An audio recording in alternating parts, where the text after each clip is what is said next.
Hello all. Today in this video we are going to talk about what is the difference between MonoVsFlux and flux.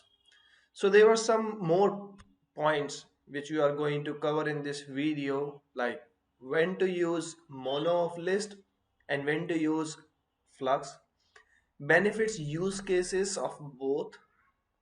There are two ways of like converting MonoVsFlux to flux and converting flux to mono, and why there is a need to convert MonoVsFlux to flux. So in this video we are going to talk about all of these points. So let's start the video.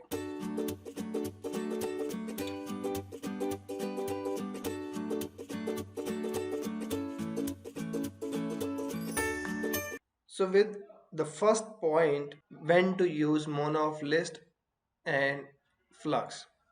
We use mono list when you expect a full list of elements in one go, because mono expects 0 or 1 elements. So inside that one element we are having the complete list of data, and flux means that you will get 0 or many elements, possibly one by one as they come. So here in this diagram you can see like we are getting one elements after the another, and in the response we are getting the same data one by one as they are coming. Now we move towards the second question, that is benefit, use cases of using both. So that actually depends on the business use case to business use case, that for your use case it might be different, for my use case it would be different. But there are two possible scenarios as mentioned below. Like, one is being used to fetch the data from the database, and the another is that we are using to call another microservice. Here you are using retrofit to call the another microservice, but another service is returning us the flux, but we are retrieving it as MonoVsFlux.